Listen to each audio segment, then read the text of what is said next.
The Senate will come to order. Senators will please take their seats. Those persons not entitled to the privileges of the floor will retire to the gallery.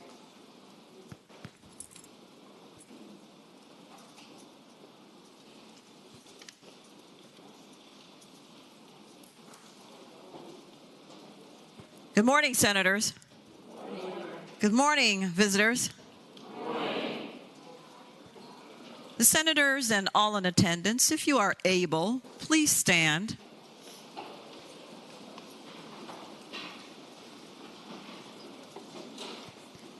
We will be led in prayer this morning by the Reverend Dr. Tremaine Johnson of Zion Baptist Church in Newport News.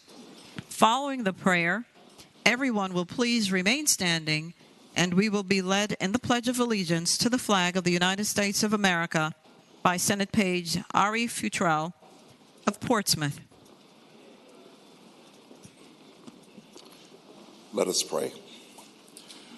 Almighty God, thank you for all those gathered in this moment, for all the many manifold and abundant blessings you bestowed upon us.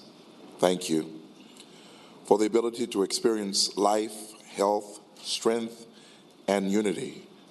Thank you for the privilege to be involved in useful and needed work of government and the honor of bearing appropriate responsibilities. We say thanks for this amazing day, for those whom we share in partnership to make this state, this nation, this world a better place. Now grant us all that is needed to do the jobs assigned to our hands, that somebody may be aided in the better life and a fulfilled purpose as we stand as servants for all who've sent us. Bless these chambers in which change we stand and change takes place. And I pray for the agenda set before us all today and the wisdom to carry it out in unity. And for this, we say thanks and amen. Amen. I pledge allegiance to the flag of the United States of America and to the republic for which it stands, one nation, under God, indivisible, with liberty and justice for all. Thank you.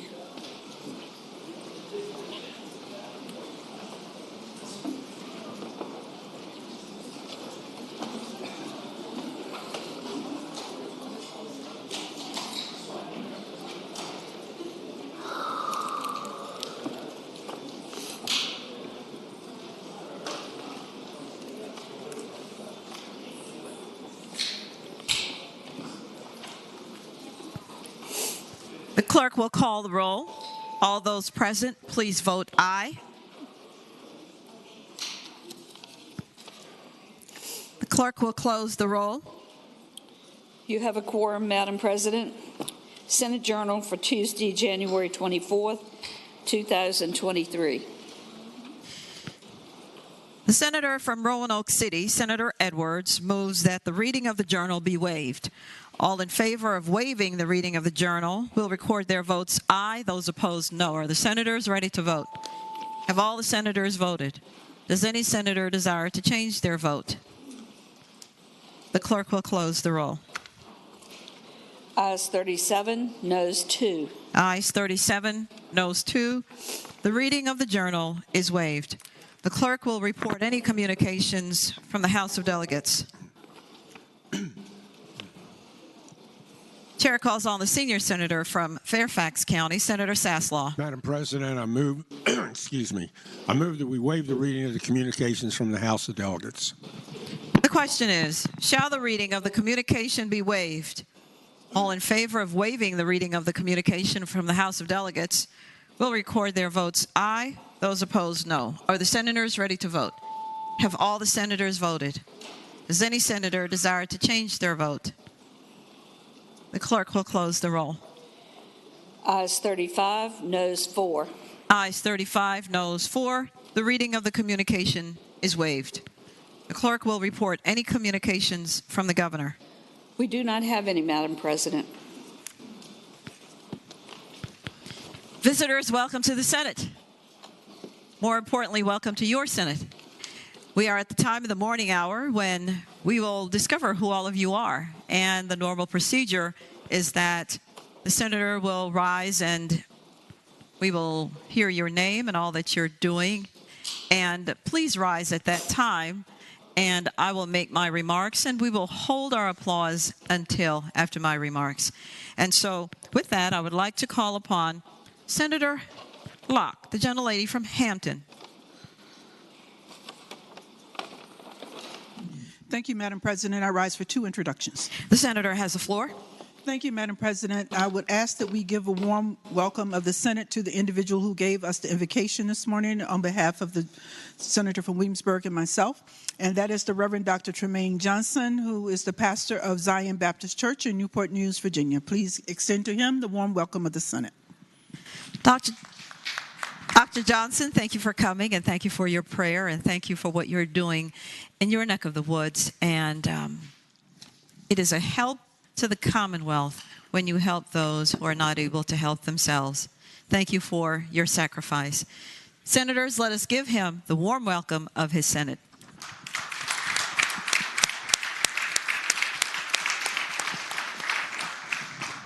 Senator Locke. Thank you, Madam President. Also today, we are pleased to welcome representatives from the Virginia Boys and Girls Clubs. Visiting us are representatives from clubs all across Virginia, including the clubs in my district in Hampton Roads. Many of us are familiar with the incredible impact that the Boys and Girls Clubs have on our youth and families. In Virginia, the Boys and Girls Clubs provide services to over 20,700 school-aged youth in 44 cities and 11 military installations in Virginia.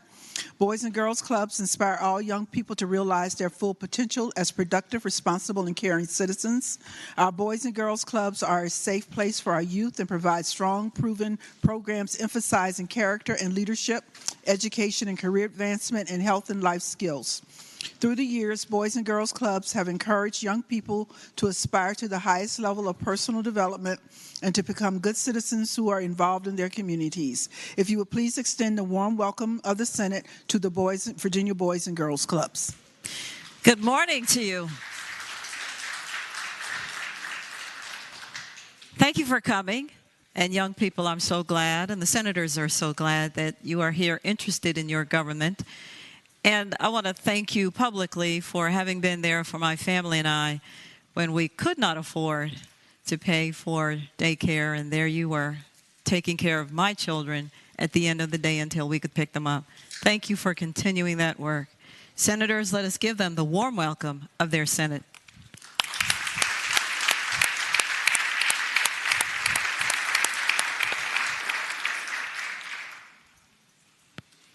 Chair recognizes Senator Reeves, a gentleman from Spotsylvania. Thank you, Madam President. I rise for 2 introductions and a motion when that comes time. All right, Senator, for the introduction, you have the floor. Thank you, Madam President. For the first introduction, I have some pretty important people in the gallery that are the folks that pick up the phone when you need them. And they have a cool, calm, and collect voice. And they help people each and every day and carry a lot of stress with that. We have APCO, which is the Association of Public Communications Officials, and the National Emergency Number Associations. In other words, our 911 telecommunications folks. Today, they were here to visit the Capitol on a bill that we had before Senate Finance that was approved by unanimous consent. And so I appreciate what they do each and every day, and I would ask you to give them the warm welcome of the Senate. Please rise. Thank you for being here, and thank you for being a part of our safety net, the 911 communications. Thank you that you're there when we pick up the phone, and indeed you are on the other end. And we know that you also do suffer trauma as you hear the voices begging for help, and you hear the subsequent conversations, if you will, as the help is arriving. So thank you for being there. Senators, let us give them the warm welcome of their Senate.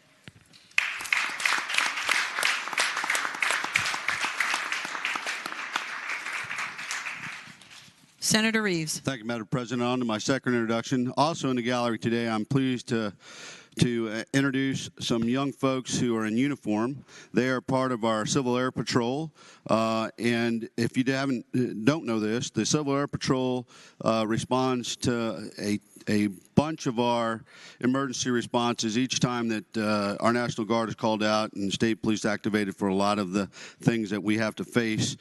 They have over 2,000 volunteer members, 28 active units throughout Virginia operating aircraft, unmanned aerial systems, and emergency response vehicles with ground teams. So if you could give the warm welcome to our Civil Air Patrol, that'd be grateful. Thank you, Madam President. Welcome to you. Thank you also for coming. You know, the Civil Air Patrol does such wonderful work. I remember back in New York in the inner cities, you gave opportunities for inner city children to learn how to fly. And fly indeed we did.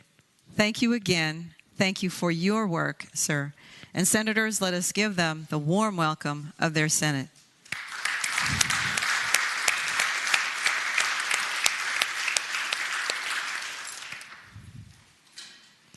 Chair recognizes the senior senator from Virginia Beach, Senator DeSteff. Thank you, Madam President. I rise for an introduction. The senator has the floor. Madam President, I have the pleasure today to introduce the Student Leader Committee of the City of Virginia Beach. These students serve on a subcommittee of Virginia Beach Historic Preservation Commission, a city council-appointed advisory board that works to preserve, protect, and maintain the historic identity of Virginia Beach through a program of advocacy and increased public awareness and involvement. The commission was the recipient of the Preservation Virginia's 2020 Catherine Glaze Rockwood Award for Outstanding Community Preservation. Their involvement of students of their local preservation program was one of the primary reasons cited for receiving this recognition. 2 high school students are appointed annually by City Council to serve as non-voting members of the Historic Preservation Commission. Since 2018, the appointed student members have served as co-chairs of the Student Leadership Committee, which involves additional high school students from both public and private Virginia Beach schools. The committee members serve as advocates for historic preservation at their schools and in the community, work on projects that raise awareness about the historical characterization of historic buildings in the city of Virginia Beach. Today, the Student Leadership Committee members are in Richmond, extending their advocacy efforts to the highest level in the Commonwealth. We welcome these future leaders and wish them success in their efforts as advocates for historic preservation. Madam President, I'd like to give them the warmest welcome in the Senate. Thank you. Thank you, students. And I submit that you are leaders now, because even as you are growing in your advocacy, I suggest that you are also having other students watch you to see how they can lead and possibly join what you're doing, your efforts. And so thank you for doing that. Thank you for stepping up, because that's what leaders do. And thank you for being bold and courageous. Senators, let us give them the warm welcome of their Senate.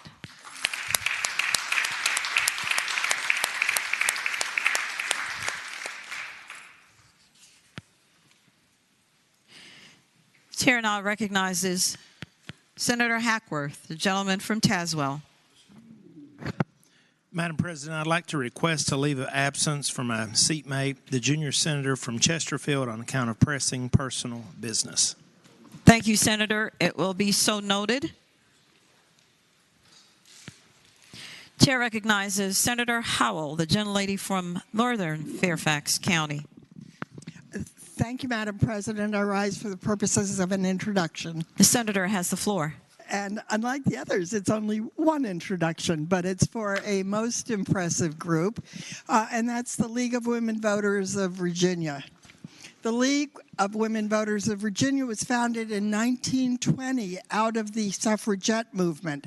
After winning the right for women to vote, their first task was to register and educate these new voters and to advocate for better working conditions for women and children. More than 100 years later, the League remains a grassroots organization focused on registering and educating voters and advocating for laws to improve the lives of Virginia. We depend on our approximately 2,000 members spread across the state to carry out the work.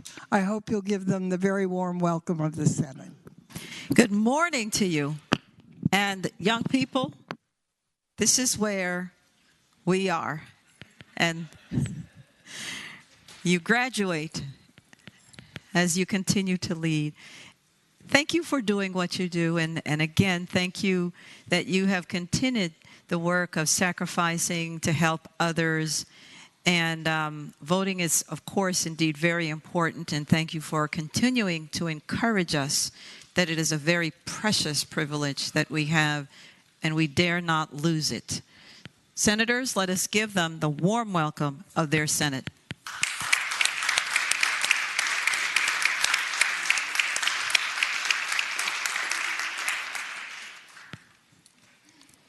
Chair recognizes the senior senator from Chesterfield, Senator Hashmi. Thank you, Madam President. I rise for 2 introductions. The senator has the floor. Thank you, Madam President. Today in the gallery, we have 3 members of the Richmond Association of Realtors.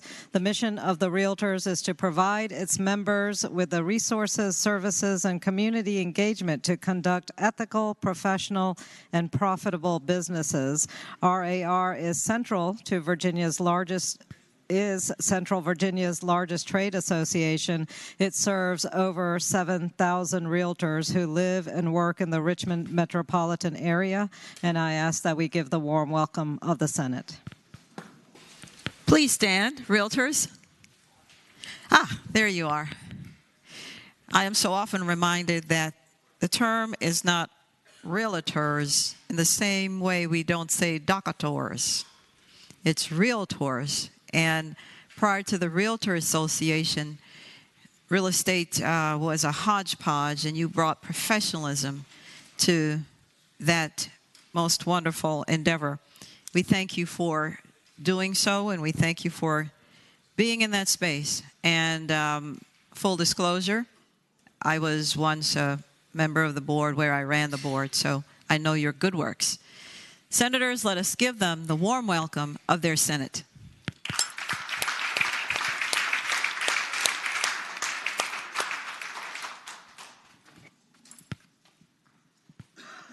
Senator Hashmi. Thank you, Madam President. Our second introduction is for another very special group. We're joined today by mental health professionals from all across the Commonwealth who work specifically with children. They're on the front lines of this crisis, and they've come to share their expertise and their perspectives with us. They're here today to with support from Voices for Virginia's Children, which is a nonprofit organization committed to improving and protecting the lives of Virginia's children, youth, and families, and Child Savers, a nonprofit providing trauma-informed mental health and child development service all across Virginia. I ask that we give the warm welcome of the Senate. Thank you for coming, and thank you for helping our children, indeed our most vulnerable population. You know, the Bible does talk about what you do to the least of these. Thank you. Thank you, because I can understand that sometimes you hear horrifying stories. So thank you for continuing to do that work. Senators, let us give them the warm welcome of their Senate.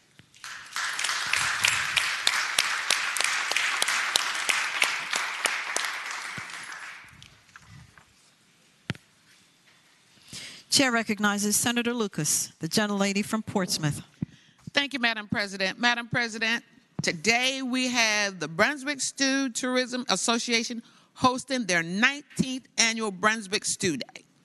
The stew is currently being served in the tent at the pedestrian plaza between the Capitol Extension entrance and the Pocahontas building at Bank Street.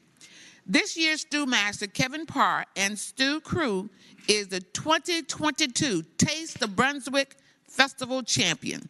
They will be cooking 90 gallons of stew. Brunswick Stew Day at the General Assembly is an annual event which began during the 2002 session of the General Assembly with House Joint Resolution number 2, designating the 4th Wednesday of every January as Brunswick Stew Day at the General Assembly. Please stop by and have a bowl of Virginia's own Brunswick stew. You can also have your picture taken with Stewie, the Brunswick Stew mascot. Brunswick Stew is good for you. So please welcome the Board of County Supervisors, county staff, and volunteers who've just delivered us the Brunswick Stew. And for anybody who has their stew and they haven't had it yet and you don't want to have it for lunch, you can just bring it over to my desk and I'd be delighted to take it with me. Thank you for your stew. Indeed, I saw it brewing. And I think you just heard a Virginia Tourism Board commercial there. Come to Brunswick. Thank you.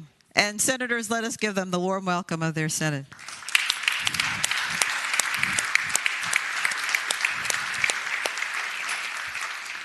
Senator Lucas. Thank you, Madam President. The second introduction is that I rise to introduce is the Virginia Community Action Partnership, and it is a statewide association representing our Commonwealth's 31 community action agencies. Our community action agencies are in Richmond today to thank all of you for your support of the life-changing services they provide that create pathways from poverty to opportunities and prosperity. From every $1 in federal community service block grant funds received, this network leverages an additional $14 in federal, state, local, and private sources to focus on economic mobility through increasing workforce participation, offering workforce training, providing free tax preparation, providing whole family coaching that brings whole families out of poverty, increasing broadband adoption resources. It is my honor to have served as the CEO of STOP Inc. in Hampton Roads and to support this network during this time in the legislature. And today, I'm pleased to introduce Carlos Clanton, Vice President of Organization Development at STOP, Edith White, CEO of Hampton Roads Community Action Programs, Kevin Ade, COO of HR CAP, and Vice President of Virginia Community Action Partnership, Mary Barra-Clough, CFO of the Improvement Association. And I want to thank these leaders and their colleagues that have joined them in the gallery and across the Capitol grounds today.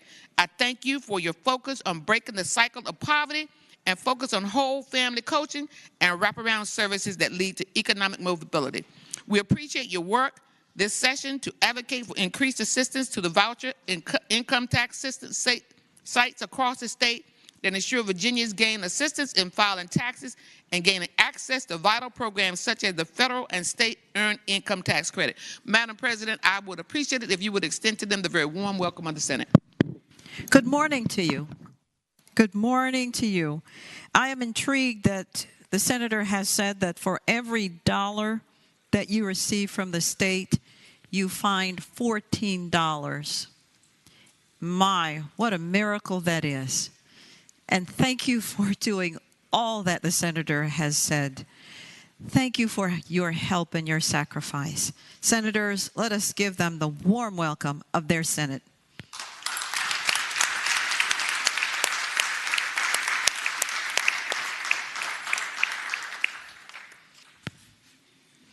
Chair recognizes Senator McPike, the gentleman from Prince William. Thank you, Madam President. I rise for the purpose of an introduction. The senator has the floor. Thank you very much. It's my pleasure to welcome members of the Virginia Museum community that have come to visit us here in the General Assembly. The Virginia Association of Museums was founded in 1968 and has a membership of 3,000 museum professionals from throughout the Commonwealth. Virginia has more than 700 museums, galleries, and cultural sites that account for more than 12,000 jobs. The museums contribute more than $21 billion to the tourism industry in Virginia, and the typical museum spends 75% of their education budget directly on K-12 students. And in 2023, the annual Virginia Association of Museums Conference will be held in Harrisonburg at James Madison University in the second week of March. Virginia has an incredibly rich cultural and natural community, and the Commonwealth's historic sites, museums, and science centers every day underscore the power of this place. Our museums and humanities programs are not only the stewards of that history, but the cornerstone of a vibrant tourism community. Madam President, please welcome them to the gallery. Thank you. Thank you for being here, and thank you for being part of our museum community. $21 billion, the senator says, that museums contribute to the Virginia economy. That is a shocking number, and I don't think most people are aware of that a museum could do that. The museum community could do that. So thank you for all that you do, and thank you for doing it with a smile. Senators, let us give them the warm welcome of their Senate.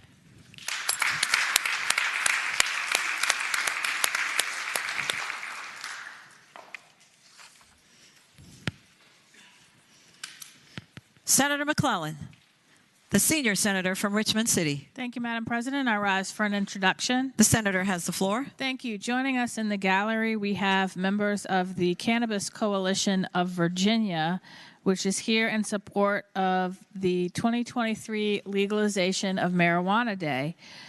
The coalition includes representatives from the Richmond Crusade for Voters, the Cannabis Equity Coalition of Virginia, the Virginia Minority Cannabis Coalition, the Commonwealth Equal and Diverse Engagement.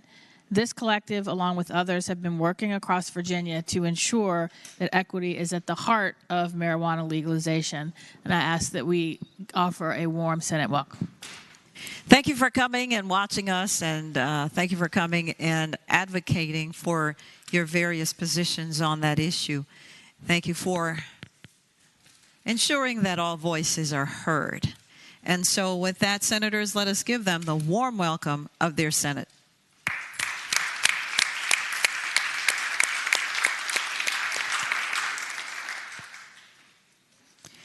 Chair recognizes Senator Peterson, the gentleman from Fairfax City. Chair recognizes Senator Suderline, the gentleman from Roanoke County. All right. Senator Reeves, the gentleman from Spotsylvania. Thank you, Madam President. I rise for a motion. The senator has the floor. Request unanimous consent to introduce a joint resolution dealing with Department of Veterans Affairs, flight training, aircraft maintenance training schools in Virginia.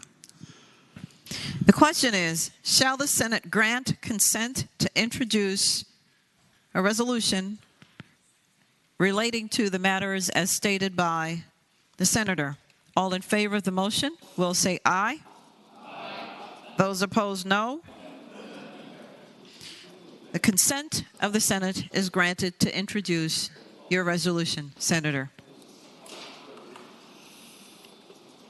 Is there any other business to come for the morning hour? Hearing none, the clerk will call the calendar. Today, Wednesday, January 25th, 2023. Uncontested calendar. Senate bills on third reading. Chair calls on the senior senator from Fairfax County, Senator Saslaw. Madam President, I move that the Senate bills on third reading, the uncontested calendar on pages 1 through 6, at Senate Bill 868 through Senate Bill 1430, be placed on their final passage in a block. Any senator desiring to remove a bill from that block, please do so after the clerk has read the number of the bill.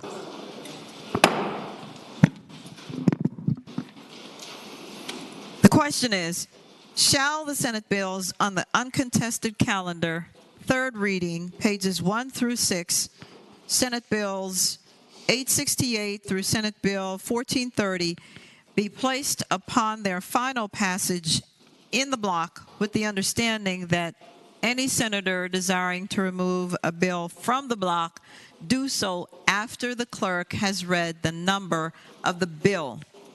All in favor of the motion will say aye. Those opposed, no. The ayes have it. The motion is agreed to. The clerk will now read the number of the bills before us in the block. Senate Bill 868. Senate Bill 871. Senate Bill 938. Senate Bill 952. Senate Bill 1027. Senate Bill 1028. Senate Bill 1058. Senate Bill 1219. Senate Bill 1238. Senate Bill 1318. Senate Bill 1430. Senate Bill 815. Sorry. Stop. The question is, shall the bills in the block pass? All in favor of passage of the bills will record their votes aye. Those opposed, no. Are the senators ready to vote? Have all the senators voted? Does any senator desire to change their vote? The clerk will close the roll. Ayes 39, noes 0. Ayes 39, no 0. The bills in the block pass. Regular calendar, Senate bills on third reading. Senate Bill 815, a bill relating to Virginia Motor Vehicle Warranty Enforcement Act definitions. Chair calls on Senator Surreville, the gentleman from Eastern Fairfax County. Thank you, Madam President. I move the bill pass and speaking to that motion. The senator has the floor. Thank you, Madam President. Ladies and gentlemen, this bill has to do with the Virginia Motor Vehicle Warranty Enforcement Act, which is otherwise known as the Lemon Law. And basically what the Lemon Law says is if you buy a new car for an 18-month period, if there's a serious problem with the car, dealer gets one shot to fix it. If it's a serious safety problem. If it's not serious, they get 3 shots. So if it's like the transmission skipping, one chance to fix that. If it's like the radio, the heater, something else, they get 3 shots to fix it. And if they don't, then the manufacturer has to either replace the car or they have to give you a refund. And if they don't do that, they sue and get attorney's fees. The Lemon Law today only applies for consumers. What this bill does is it expands it to small business. So it says if you got a business that has 5 cars or less and the car weighs 10,000 pounds or less, then the small business can utilize the Lemon Law. The reason that's important is because the way dealerships deal with Lemon Law issues is they bring in the manufacturer to negotiate the problem. And the manufacturers are all set up to deal with this. They have a system to take back a lemon and they get rid of it. They usually, my understanding is these cars end up like in the Caribbean or some other country. They become a problem somewhere else, but not in America because they can't resell it because it's a lemon. If the Lemon Law doesn't apply, this problem becomes the problem of your local automobile dealership. And they're not set up to deal with this because they can't resell this car. And so it becomes much more of a problem for small business when they're trying to deal with this. And if you lose your vehicle and you're in a small business, it can be highly disruptive to your business.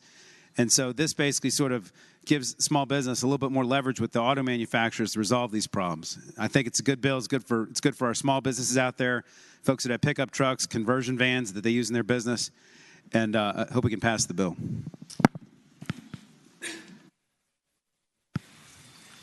The question is, shall the bill pass? Those in favor of passage will record their votes aye. Those opposed, no. Are the senators ready to vote? Have all the senators voted? Does any senator desire to change their vote? The clerk will close the roll. Ayes 27, noes 12. Ayes 27, noes 12. The bill passes. Senate Bill 855, a bill relating to headlights, aftermarket modifications, blue lights. Chair recognizes Senator Spruill, the gentleman from northern Chesapeake. Thank you, Madam President. Move that the bill pass. Speaking to the bill, please. The senator has the floor. Madam President, as blue headlights become more common, it seems unlikely that many people who will experience discomfort and blindness when glance on the eyes at nighttime. Without innovative cars upgrades, such a blue light blocks their view. It seems late at night cars could cause some accident. This bill was brought forward because of the number of accidents was happening. However, as amended, such prohibit should not be construed to prohibit the installation and use of headlights typed and approved by the superintendent. I move the bill pass. The question is, shall the bill pass? Those in favor of passage will record their votes aye. Those opposed, no. Are the senators ready to vote? Have all the senators voted? Does any senator desire to change their vote?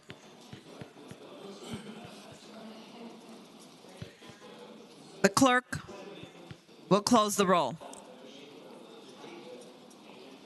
Ayes 38, noes 1. Ayes 38, noes 1. The bill passes.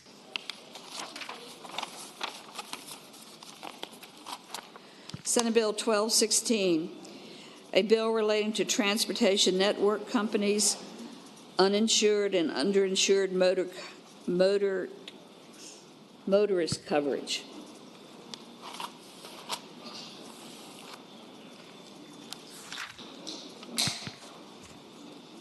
Chair calls on Senator Lucas, the gentlelady from Portsmouth. Thank you, Madam President. Madam President, what the bill does is it sets uninsured and underinsured motorist insurance coverage for transportation network companies, Uber and Lyft, at the same rate as all personal vehicles.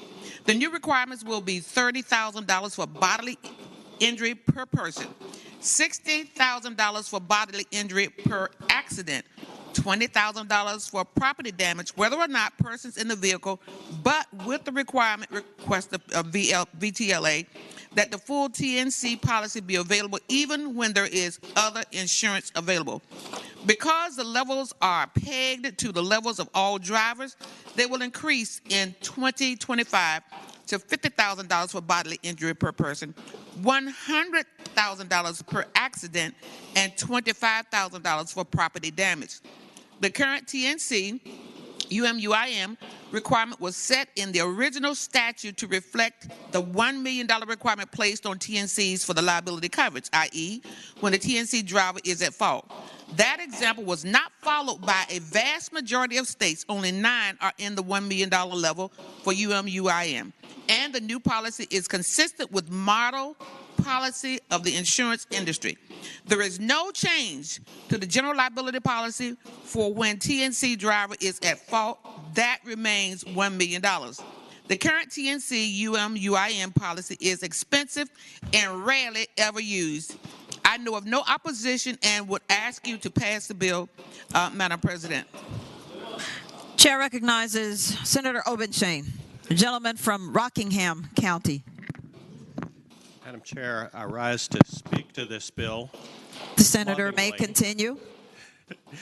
Lovingly. Madam Chair, I appreciate what this bill is trying to do, but let me just point out what it actually does. You know, when we passed this legislation, the TNC legislation, a number of years ago, we were kind of establishing a framework that largely has been utilized across the country. This one part of it we set here in Virginia, and it has not really been emulated across the country, but you know, quite frankly, I think it's worked well here in Virginia, is providing an important protection for Virginians. First, uninsured motorist coverage. Let me tell you what it does, okay? So if you are a passenger in an Uber and you're in a minor little fender bender in which you suffer a sprain or strain and you're better in a week or two, and it's caused by somebody with no insurance whatsoever. And say I live in Northern Virginia and don't have a car, and I don't have insurance. The only place I can turn for my compensation is to the uninsured motorist coverage that covers Uber. And Uber pays for it, not the drivers. Uber, the company, pays for it, or Lyft, the other TNC company, pays for it. And if I just suffer a sprain or strain, you know what? This isn't going to make a hill of beans worth of difference. I'll be okay. I'll recover, you know, $3,000 for the medical expenses that I had, for the x-rays, and for the day or two that I'm out of work. But let's say that instead of a sprain and strain, I suffer a spinal cord injury and am permanently disabled and have $100,000 worth of medical expenses. The most I can possibly recover for that accident from the other driver who's judgment proof, has no insurance, from Uber, is going to be $30,000. $30,000 is going to be the most I can recover. And I'm going to be the one who's going to be out of luck. So it is, you know, it is the rare occasion that this would make a difference. I'll grant the supporters and the patron that. It doesn't happen very often, thank God. Thank God it doesn't happen very often. But if I'm the one it happens to, and I'm never able to go to work again, if I'm confined to a wheelchair for the rest of my life, I'm going to thank God that we have $1 million worth of coverage, which is what Uber and Lyft and the TNC companies have been paying for since we implemented this legislation to begin with. So it's not going to happen very often. And I'll tell you, the cost of insurance, you know what's most expensive is that first $15,000 worth of coverage, because almost all claims are resolved within $15,000. The rest, you know, they are rare. They are rare to have those big claims. And adding that coverage to the policy ain't going to be that expensive. And I think it's an important protection for Virginians who are riding in the back seat of that car. And I'll tell you also, when they don't have a passenger, when they don't have that app activated, you know, the lower limits apply. And it's up to that driver to protect himself or herself. But when I get in the back seat of one of those TNCs, I'm pretty grateful to have that protection. It gives me a lot of peace of mind. So I would hope that we'd think about this. I would hope a couple of people would join me in voting against this and sticking with the framework that we enacted, not what other states around the country have enacted. I think we got it right, and they're getting it wrong. Chair recognizes Senator McClellan, the gentlelady from Richmond City, the senior senator. Thank you, Madam President. Speaking to the bill. The senator has the floor. Thank you, Madam President. I think it's important to do some comparisons and not just look at what could happen in certain rare instances, because the problem that the gentleman from Rockingham outlined is actually worse if you're a passenger in a taxi. What this bill is trying to do is to put Uber drivers on the same playing field as other passenger cars. Taxis, the liability is 25 and 50, not 30 and 60. With this bill, the Uber coverage can be stacked with the at-fault driver's policy, the full amount of the Uber driver's policy, and then the driver or the passenger's own policy, which is why the trial lawyers are not opposed to this bill.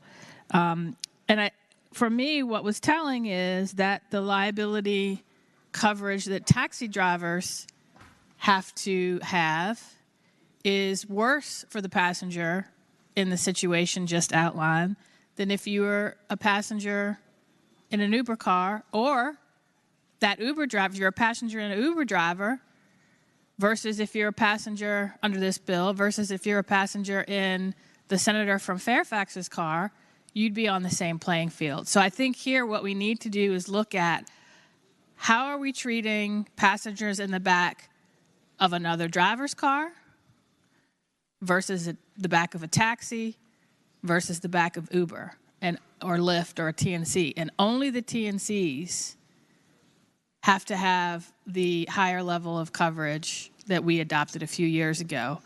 This bill is trying to bring those Uber drivers more in line with other passenger drivers. Chair recognizes Senator Peake, the gentleman from Lynchburg. Thank you, Madam President. I rise to ask the senator from Portsmouth if she would yield for a friendly question. Will the senator from Portsmouth yield? Yes, I will yield. Senator yields. Thank you, McPeak, Thank you, Madam President. Senator Lucas, it's my understanding that these drivers, they're independent contractors or drivers for Uber, and before they can sign up with Uber, they have to guarantee a certain amount of coverage on their own vehicle that would apply in these accidents and UIM coverage. I have seen it. I cannot recall what that amount is, and I don't know if you have that information or if anyone in the body, but I know they have to guarantee and provide a declaration page that the individual driver has a policy in a certain amount. I was wondering if anybody knows what that amount is. Thank you. Senator Lucas has the floor. Madam President, I would respond to Senator that while I don't have that information with me, one of our former colleagues, Senator Steve Martin, would be delighted to give you that information.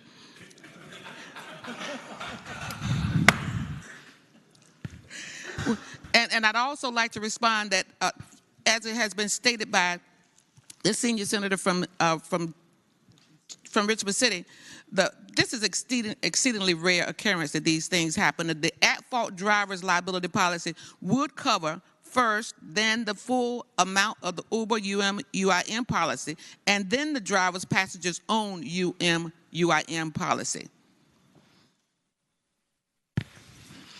Chair recognizes the junior senator from Richmond City, Senator Morrissey. Thank you, Madam President. Would the gentle lady from Portsmouth or the gentle lady, senior senator from Richmond, yield for a question? Yes. Which senator are you asking? Gentle lady from Portsmouth first. Thank you. Senator Lucas, will you yield? Madam President, I yield. Senator Morrissey has the floor. Thank you, Madam President. I was listening to the colloquy between when the senior senator spoke and when the gentleman from Rockingham spoke, and this bill is not a comparison bill between Uber and taxis. Senator Luke.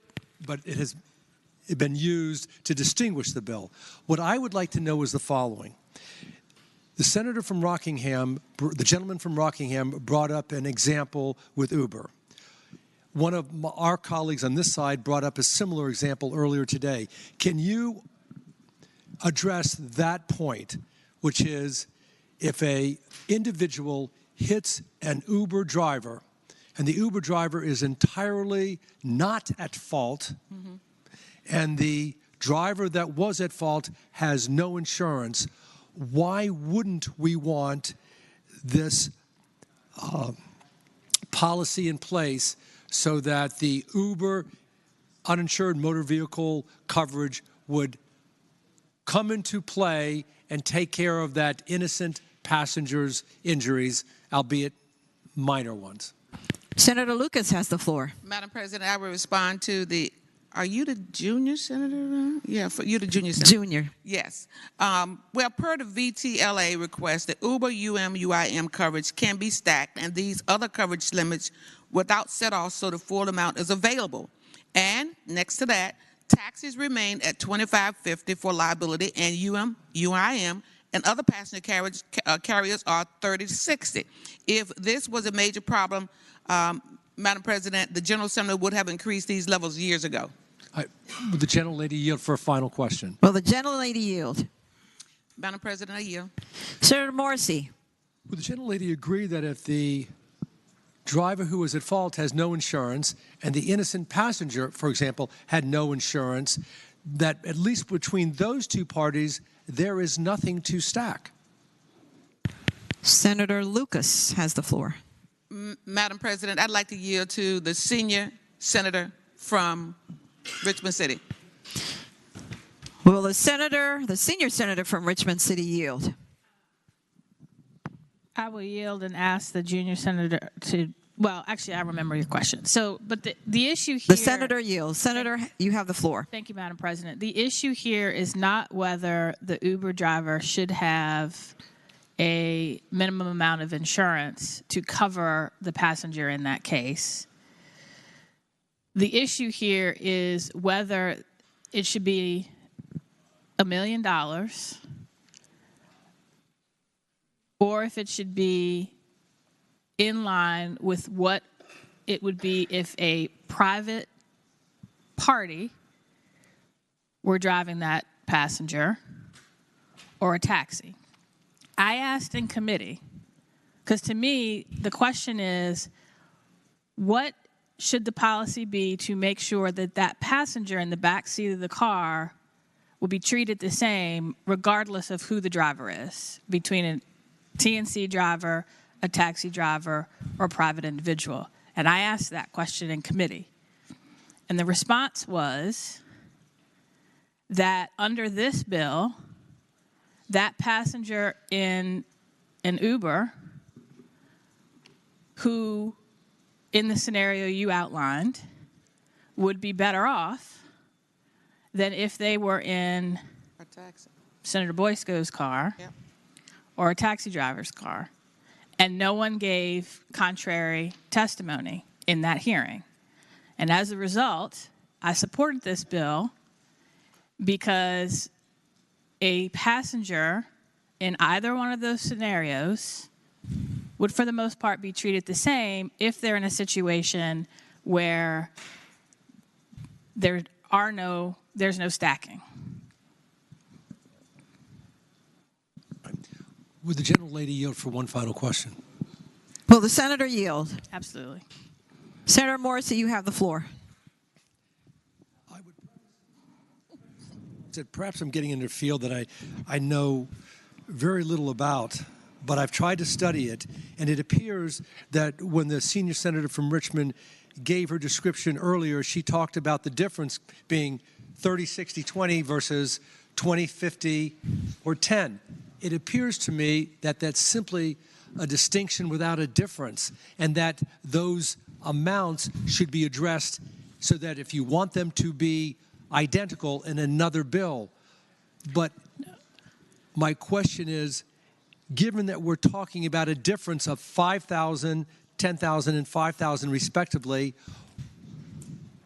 is that the reason that you support this bill? You want uniformity in the taxi driver, the private driver, and the Uber. Is that what I should focus on as to why you're taking issue? Madam President. Senator McClellan has the floor. Thank you, Madam President. I would respond to the gentleman. The entire purpose of this bill is to put the Uber driver and passenger in the same posture as a private individual who is driving that passenger. So if I'm a passenger in Senator Boysko's car, and I pick on her because she's my seatmate, even though she's a very good driver. If I'm a passenger in Senator Boysko's car and I'm in an accident versus I am a passenger in an Uber car and I'm in an accident, they have to have the same level of minimum insurance so that if I'm in that accident, I am likely to recover the same amount whether Senator Boysko is driving or whether a TNC driver is driving. That's the point of the bill. However, I noted and asked the question in committee, making a comparison between Uber drivers, private drivers, and taxi drivers. And the answer I was given was, you're on parity, which is the purpose of the bill, between a private driver and an Uber driver, but taxi drivers in many cases have less minimum insurance. That was the point I was trying to make, why I was comfortable voting for this bill. I thank the lady.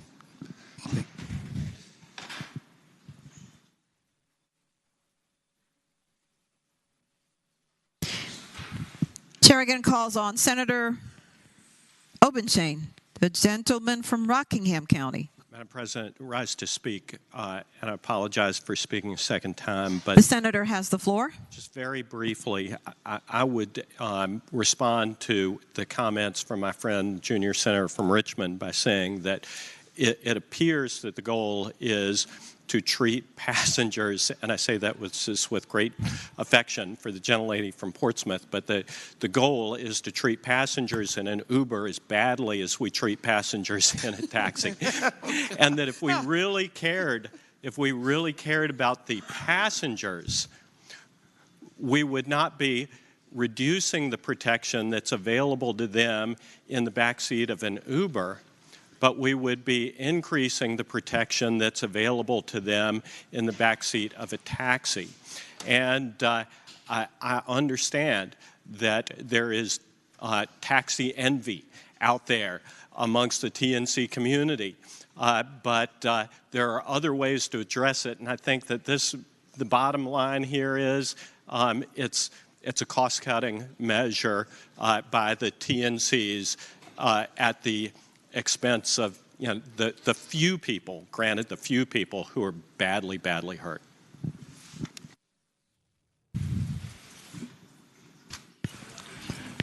Senator Lucas has the floor. Yeah, Madam President, if no one else has No, ma'am, you are comment, I would move that the bill pass. The question is, shall the bill pass? Those in favor of passage will record their votes aye. Those opposed, no. Are the senators ready to vote? Have all the senators voted? Does any senator desire to change their vote? The clerk will close the roll. Ayes 24, noes 14. Ayes 24, noes 14. The bill passes. Uncontested calendar, Senate bills on second reading. Chair calls on the senior senator from Fairfax County, Senator Saslaw.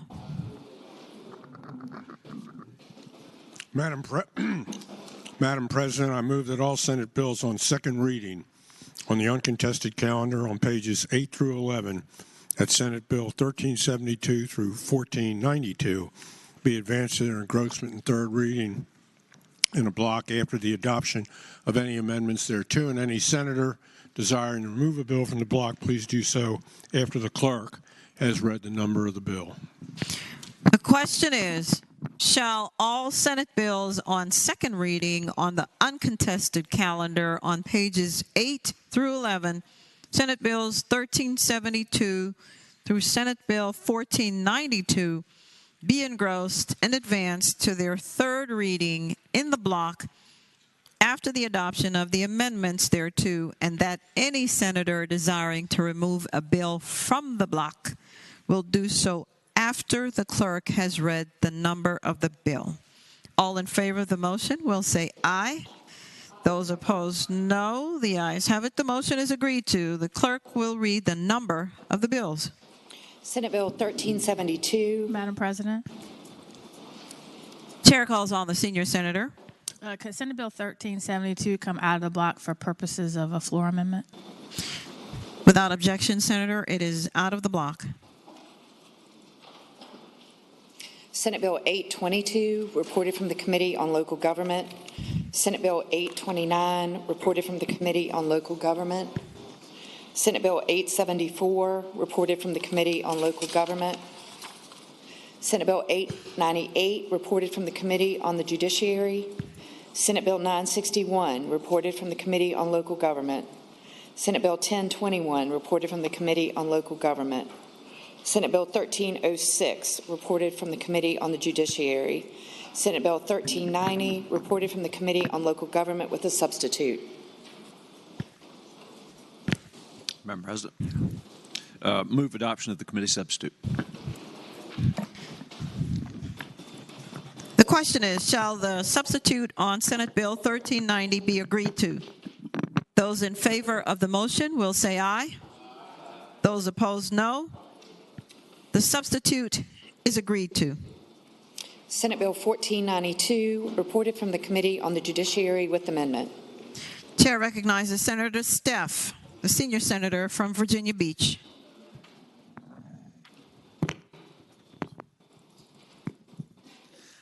Madam President, move the committee amendment. The question is, shall the committee amendment be accepted? Those in favor will say aye.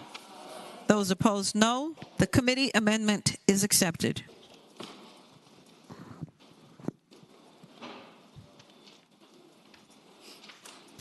The question is, shall the Senate bills be engrossed and advanced to their third reading? That is, all bills except for Senate Bill 1372 on page 8. All in favor of the motion will say aye. Those opposed, no. The ayes have it. The bills are engrossed and advanced to their third reading. On page 8, Senate Bill 1372, the committee amendment has been adopted by the Senate, and we have 3 floor amendments.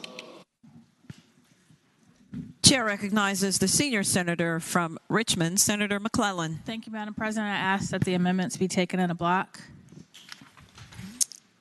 Without objection. Thank you, Madam President. This bill creates a new license plate for women veterans. We have to waive. Sorry. I move waiving the reading of the floor amendments. I'm a little rusty. The question is, shall the reading of the amendments be waived? Those in favor of waiving the reading of the amendments will say aye. Aye. Those opposed, no. The ayes have it. The reading of the amendments are waived. Madam President, I move adoption of the amendments and speaking to that. The senator has the floor. Thank you, Madam President. This is a bill that creates a new special license plate for women veterans. As drafted, the bill required certification that it required written evidence that someone was an honorably discharged veteran, but certification that that person was a woman. Certification is not found anywhere else in the code section. Everywhere else in the code section, it just says you present written evidence that you are qualified. And there was a concern that by adding a certification requirement, it could cause some confusion and make implementation difficult. And so these floor amendments, which were discussed with the patron, just clears up any potential ambiguity. The question is, shall the floor amendments be agreed to? Those in favor of agreeing to the floor amendments will say aye. Those opposed, no. The floor amendments are agreed to. Senator Vogel, the gentlelady from Fauquier.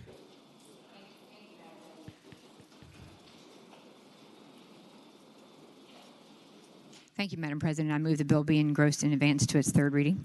The question is, shall the bill now be engrossed and advanced to its third reading? All in favor will say aye. Those opposed, no. The ayes have it. The bill is engrossed and advanced to its third reading. On page 12, regular calendar, Senate bills on second reading. Senate Bill 936, a bill directing the Department of Emergency Management to develop a comprehensive extreme heat emergency response plan, reported from the Committee on Finance and Appropriations. Chair recognizes Senator Hashmi, the senior senator from Chesterfield. Thank you, Madam President. I move that the bill be engrossed and advanced to its third reading. The question is, shall the bill be engrossed and advanced to its third reading? Those in favor will say aye. Those opposed, no. The bill is engrossed and advanced to its third reading. Senate Bill 909, a bill relating to firearm transfers to another person from a prohibited person, reported from the Committee on the Judiciary. Senator Favola, the gentlelady from Arlington. Thank you, Madam President. Madam President, I move that the bill be engrossed in advance to its third reading. The question is, shall the bill be engrossed and advanced to its third reading? Those in favor will say aye. Those opposed, no. The bill is engrossed and advanced to its third reading.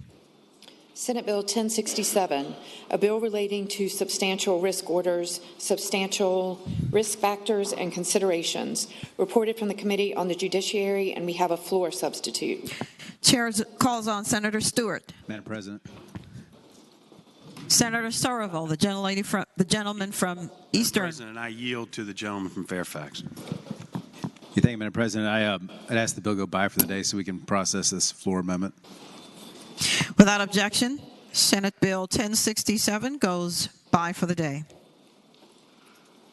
Senate Bill 1151, a bill relating to local government, standardization of public notice requirements for certain intended actions and hearings, reported from the Committee on Local Government, and we have two floor amendments.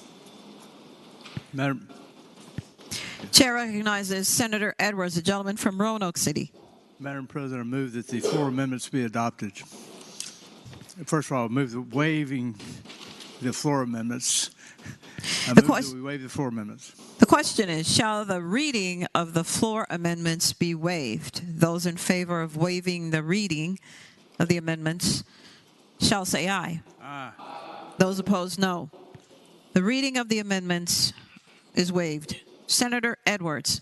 Madam President, these are technical floor amendments. Basically, what they do, both of them together, are simply replace this bill has to do with public notice of local government ordinances. And the public notice just simply would simplify it so that the language where it says the public notice should include all this language would be stricken, and in place it would be read documentation made available for examination. That is, the public notice would not have to have the details, but rather the public notice would tell you where to get the details and be available to the public that way. And with that explanation, I move that the floor amendment be adopted. The question is, shall the floor amendments be adopted? Those in favor will say aye. Aye. Those opposed, no. The floor amendments are adopted. Senator Edwards. Madam President, I move that the bill as amended be engrossed and advanced to its third reading. The question is, shall the bill now be engrossed and advanced to its third reading? Those in favor will say aye. Those opposed, no. The bill is engrossed and advanced to its third reading. Senate Bill 1167, a bill relating to firearm industry members, standards of responsible conduct, civil liability, reported from the Committee on the Judiciary. Chair calls on Senator McClellan, the senior senator from Richmond. Oh, I jumped ahead one. Chair calls on Senator Peterson, the gentleman from Fairfax City. Thank you, Madam President. I move that the bill be engrossed and passed on to third reading. The question is, shall the bill be engrossed and advanced to its third reading? Those in favor will say aye. Those opposed, no. The bill is engrossed and advanced to its third reading. Senate Bill 1322, a bill relating to comprehensive plan, healthy community strategy, reported from the Committee on Local Government, and we have 4 floor amendments. Now, Senator McClellan, the senior senator from Richmond City. I move that the floor amendments be taken in a block. Without objection, they are now in the block. I move that we waive the reading of the floor amendments.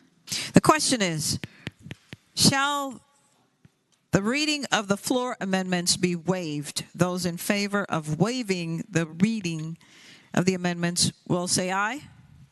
Aye. Those opposed, no. The reading of the amendments are waived. Senator McClellan. I move that the floor amendments be adopted. Speaking to that, I guess. Yes, ma'am. These are floor amendments that were requested by the Realtors Association. They are more stylistic than substantive, and but it makes them feel better. So I ask that we adopt them. The question is, shall the floor amendments be adopted? Those in favor will say aye. Aye. Those opposed, no. The floor amendments are adopted. Senator McClellan. I move that the bill be engrossed and passed to its third reading. The question is now, shall the bill be engrossed and advanced to its third reading? Those in favor will say aye. Those opposed, no. The bill is engrossed and advanced to its third reading. Senate Bill 1455, a bill relating to civil disturbance, local curfew penalty, reported from the Committee on Local Government. Chair recognizes Senator Normant, the gentleman from James City County. Thank you, Madam President. I respectfully request that the bill be engrossed and advanced to its third reading, final passage. The question is, shall the bill be engrossed and advanced to its third reading? Those in favor will say aye. Those opposed, no. The bill is engrossed and advanced to its third reading. Senate Bill 1467, a bill relating to conservation of trees, Town of Vienna, reported from the Committee on Local Government. Chair recognizes Senator Peterson, the gentleman from Fairfax City. Bill 1467 be engrossed and passed on to third reading. The question is, shall the bill be engrossed and advanced to its third reading? Those in favor will say aye. Those opposed, no. The bill is engrossed and advanced to its third reading. Uncontested calendar, Senate bills on first reading. Chair recognizes the senior senator from Fairfax County, Senator Saslaw. Madam President, I move that all Senate bills on first reading on the uncontested and regular calendar, pages 14 through 23, that's Senate Bill 789 through Senate Bill 1120, that the rules be suspended and the first constitutional reading be dispensed with. question is, shall the rules be suspended and the first constitutional reading of the titles of Senate bills on the uncontested and regular calendars, pages 14 through 23, Senate Bill 789 through Senate Bill 1120, be dispensed with? All in favor of the motion will say aye. Will record their votes aye. Those opposed, no. Are the senators ready to vote? Have all the senators voted? Does any senator desire to change their vote? The clerk will close the roll. Ayes 39, no 0. Ayes 39, no 0. The reading of the titles is dispensed with. Senator Saslaw. Madam President, I now move that those said bills go by for the day. The question is, shall the Senate bills on the uncontested and regular calendars now on second reading go by for the day? All in favor of the motion will say aye. Those opposed, no. The ayes have it. The bills will go by for the day. Uncontested calendar, Senate joint resolutions on third reading. Chair again calls on Senator Saslaw. Madam President, I move that the Senate joint resolutions on third reading on the uncontested calendar, pages 23 through 24, that's SJR 230 through SJR 250, be placed on their final passage in a block. Any senator desiring to move the bill from the block or the resolution, please do so after the clerk has read the number of the resolution. The question is, shall the Senate joint resolutions on the uncontested calendar, third reading, pages 23 and 24, Senate Joint Resolution 230 through Senate Joint Resolution 250, be placed upon their final passage in the block with the understanding that any senator desiring a resolution removed from the block will do so after the clerk has read the number of the resolution. All in favor of the motion will say aye. Those opposed, no. The ayes have it. The motion is agreed to. The resolutions are before us in the block. The clerk will read the number of the resolutions. Senate Joint Resolution 230, Senate Joint Resolution 232, Senate Joint Resolution 239, Senate Joint Resolution 246, Senate Joint Resolution 250.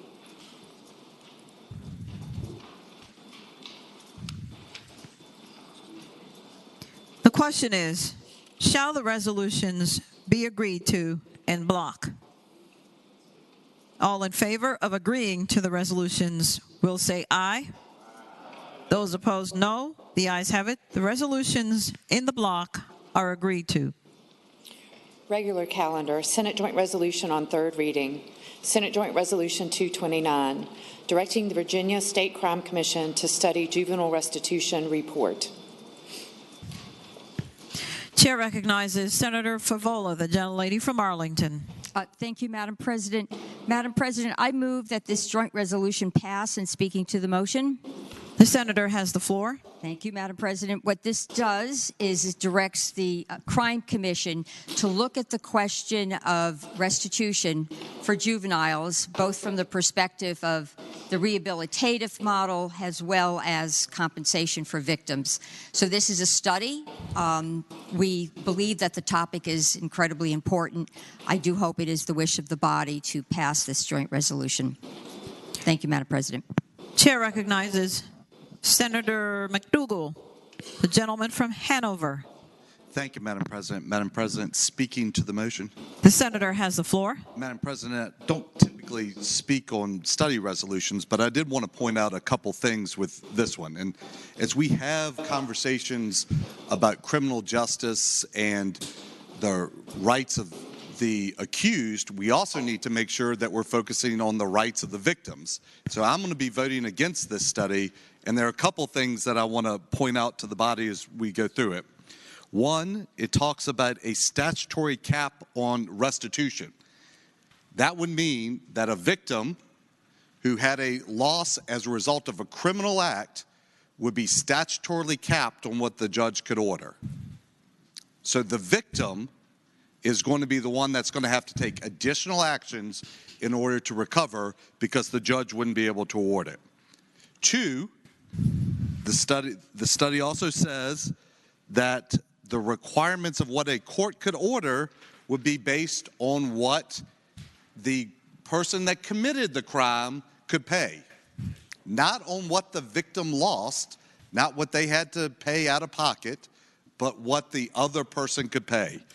And Madam President, the third thing that really bothers me in this resolution is it talks about the fact that a person that committed a criminal act may have to choose between working to pay restitution or engaging in extracurricular activities.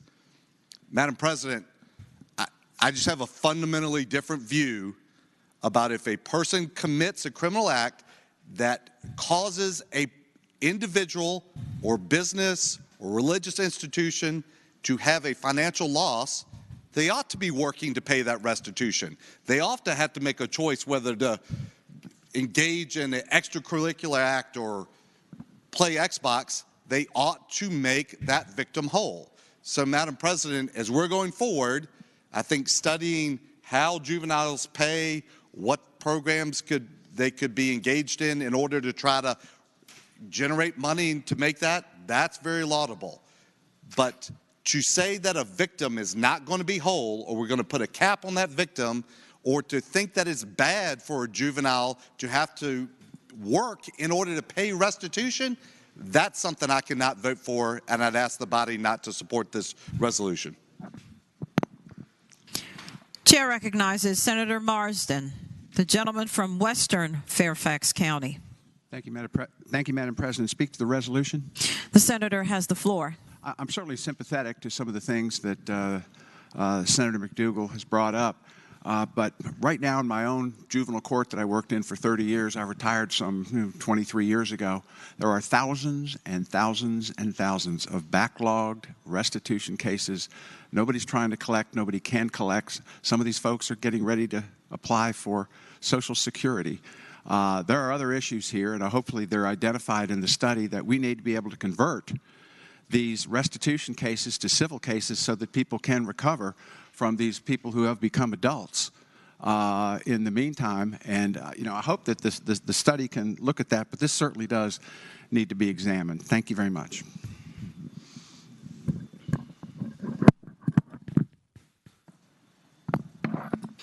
Senator Favola. Thank you, Madam President. If no one else wishes to speak, I would just like to conclude. The senator may continue. I will just say, again, this is a study. This is not going to make policy. It's not going to make any law about whether a restitution should be capped or when it should be capped. It is going to look at how effective restitution is as a tool, both in compensating the victim as well as in a rehabilitative model, which this body has voted for. Our statutes dealing with JDR court talk about rehabilitation. That's all this is. It's a study. And I can tell you that other states have done similar studies, and they have found wide discrepancies in how restitution is even applied based on race, for example. I mean, the state of Washington studied over 3,000 cases and found Hispanic defendants were assessed at significantly higher fees in restitution than white defendants for the same or similar crimes. A similar statistic came from the state of Iowa. Again, restitution amounts differed widely based on the youth's race and socioeconomic status. So these will be some of the factors that the study is intended to evaluate. Let's not be afraid of getting more information. Again, I hope it is the wish of the body to pass this resolution. Thank you.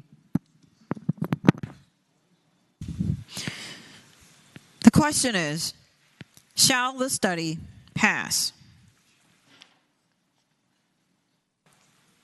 The resolution pass. Those in favor of passage will say aye. Those opposed, no. The study is not agreed to. I see more than 8 hands. This will be a recorded vote. The question is, once again, shall Senate Joint Resolution 229 be agreed to?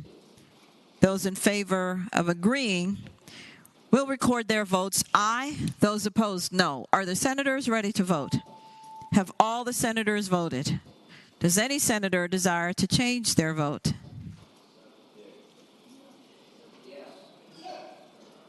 The clerk will close the roll. Ayes 22, no 17. Ayes 22, no 17.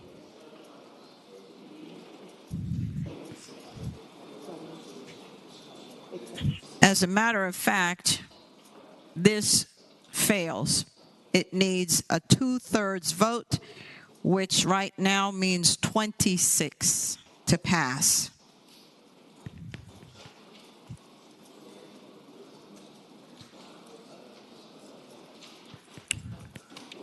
Chair now recognizes Senator Saslaw.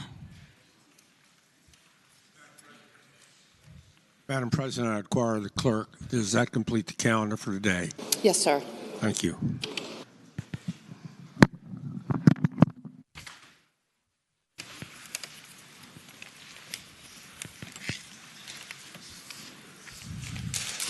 Is there any other business to come before the Senate? Senator Obenshain, the gentleman from Rockingham County. Madam President, I rise for a point of personal privilege. The senator has the floor. Madam President, members of the Senate, I have been trying to watch online the news conference that is going on right now in the Office of the Attorney General, and have a couple of observations that I would like to make. In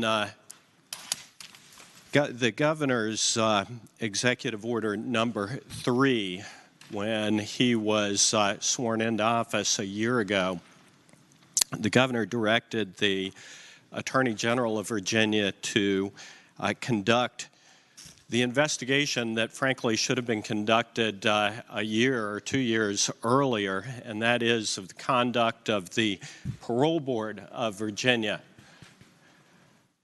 We approved funding back 2 years ago for a limited review, not of the actions of the Parole Board, but to pay $250,000 to a large national law firm that was charged only with looking at the actions of the Office of the Inspector General and to look at whether the report put out by the Office of the Inspector General concerning the alleged improprieties and illegal acts by the Parole Board and its members, it looked only at whether the Inspector General was biased. And unfortunately, that investigation by that large national law firm yielded little in the way of interesting results, but I guess it gave the last administration something to point at to say there's no there. I have to say that in light of the investigation by the Attorney General's office, there appears to be much in the way of there. We have, I guess, the opportunity over the next couple of days to digest the findings of the Attorney General. And for those of you who don't recall, in 2020, the Parole Board, in March of 2020 alone, it released 95 offenders, 4 capital murderers, 31 first-degree murderers, 11 rapists, 33 folks convicted of robbery. None of those were released under the authority that was given to the Parole Board to release people because of COVID, which releases were confined to nonviolent offenders. What it looks like this report has unearthed is, quite frankly, some of the things that we knew.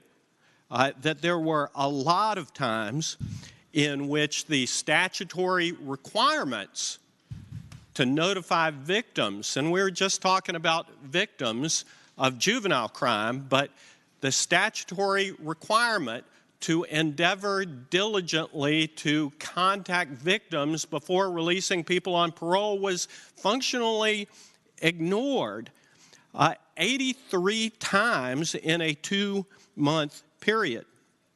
Moreover, the code requires the local Commonwealth attorney to be notified as well, and it appears that the Attorney General has determined that during a short period of time, during a 2-month period, these violent offenders were released on 66 occasions without giving proper notice to the appropriate Commonwealth's attorney.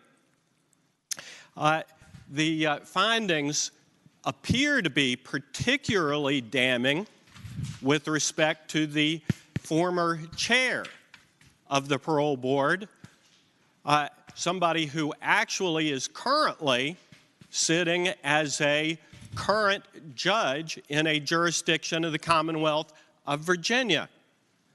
And it is my understanding that the report indicates that that former chair of the parole board committed multiple misdemeanor offenses, or at least conduct that could have been charged, if true, as a misdemeanor offense, but that because of the lack of a diligent investigation, they cannot now be pursued because of the expiration of a statute of limitations. I would respectfully submit that this bears considerable consideration by members of both bodies in the General Assembly. I understand that there may be legislative recommendations emanating from this report as well. I believe that over the next few days or week, we ought to be looking at those legislative recommendations to figure out how we can do it better, how we can respect victims of crimes better, how we can better keep our communities safe and protect the people who live in them. Moreover, I think that it is a legislative prerogative to look at the qualifications of persons we elevate to the position of judge and the judiciary, and that we should be looking at that generally and specifically as well during the coming days. Thank you.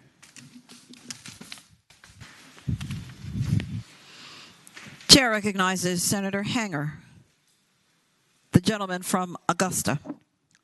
Thank you, Madam President. I rise for purposes of an announcement. The senator has the floor. Thank you, Madam President. I'm pleased to announce there's a company, an aviation company that is currently in my district outside of Rockingham County, General Aviation there, soon to be in both the Center from Rockingham and my areas of interest. But right now, I claim it, which is very progressive, a great employer for our region. And I'm rising to announce that tomorrow morning they're going to have an aviation classroom, mobile classroom out here on Bank Street from 10 to 12. It includes a flight simulator. And what they do there, and I want to call attention to this, is they provide workforce skilled training for needed jobs in the aviation industry, whether it be working on airplanes or flying airplanes. So I think everyone would find this of interest. You might get 15 minutes there. That won't qualify you to fly a plane, but you might want to take up flight training after that. Thank you, Madam President. I thank the senator. Senator Stewart, the gentleman from King George. Thank you, Madam President. Rise for a point of personal privilege. The senator has the floor. Thank you, Madam President. So I was reminded by my friend across the aisle that it's raining today because I wasn't paying attention. And that's really, really important for you all to know. Because last year, the city of Richmond dumped almost 1 billion gallons. 1 billion gallons with a B, and I want the pages to hear this. 1 billion gallons with a B It was 900 million gallons, but we don't have December data, and December's a wet month, of raw sewage into the James River. And it's raining outside today. So I ask you all to consider that when you use the bathroom. And don't laugh, because this is a real problem. And I have tried to attack this legislatively. I have pushed for it and worked hard on it. We're not getting much progress, although there's a lot of progress from 3 billion gallons a year into the river to 1 billion. 1 billion is completely unacceptable in the year 2022 in a civilized society. And we're taking on all these causes. We're not going to let people drink out of water bottles anymore and all these other things, but we continue to dump nearly 1 billion gallons of raw sewage into the James River. And so some of my friends are trying to figure out a way how we attack this, and we decided the best thing to do is just to remind all of you all not to use the bathroom until you get out of the city today. Thank you, Madam President.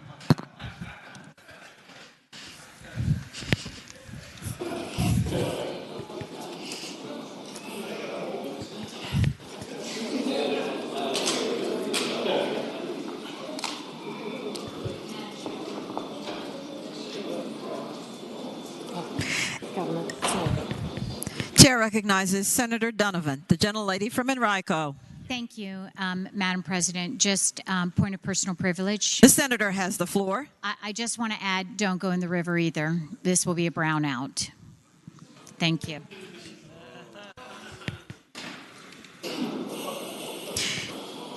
Is there any other business to come before the Senate? Hearing none, the clerk will report any announcements on the desk. Announcements for today, Wednesday, January 25th, 2023. The Committee on General Laws and Technology will meet 15 minutes after adjournment in Senate Room 3 in the Capitol. This is a time change. The Committee on the Judiciary will meet 30 minutes after adjournment in Senate Room A, Pocahontas. The Commerce and Labor Subcommittee on Energy will meet 45 minutes. The Senate will come to order, please. This is the point, Senator, that we come to order. Please continue. The Commerce and Labor Subcommittee on Energy will meet 45 minutes after adjournment in Subcommittee Room 2, 5th floor, Pocahontas. Senators Spruill, Norman, Newman, Lucas, and Marsden. The Finance and Appropriations Subcommittee on Transportation will meet at 4:00 p.m. in Subcommittee Room 1, 5th floor, Pocahontas. Senators Barker, Saslaw, Hanger, Newman, Deeds, Marsden, and McClellan. Tomorrow, Thursday, January 26, 2023, the Agriculture, Conservation, and Natural Resources Subcommittee on Companion Animals will meet at 7:30 a.m. in Subcommittee Room 2, 5th floor, Pocahontas. Senators Marsden, Favola, and Hackworth. This is a schedule change. The Hampton Roads Caucus will meet at 7:30 a.m. in Subcommittee Room 1, 5th floor, Pocahontas. The Committee on Education and Health will meet at 8:00 a.m. in Senate Room A, Pocahontas. The Democratic Caucus will meet at 11:30 a.m. in Senate Room 1 in the Capitol. The Republican Caucus will meet at 11:30 a.m. in Senate Room 2 in the Capitol.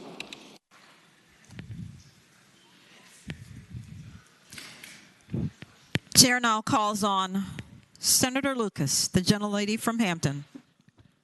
Thank you, Madam President. Madam President, I move that the Senate do now adjourn until 12 noon on tomorrow. The question is, shall the Senate adjourn until 12 o'clock noon tomorrow? Those in favor of that motion will say aye. Those opposed, no. The ayes have it. The Senate is adjourned until 12 o'clock noon tomorrow.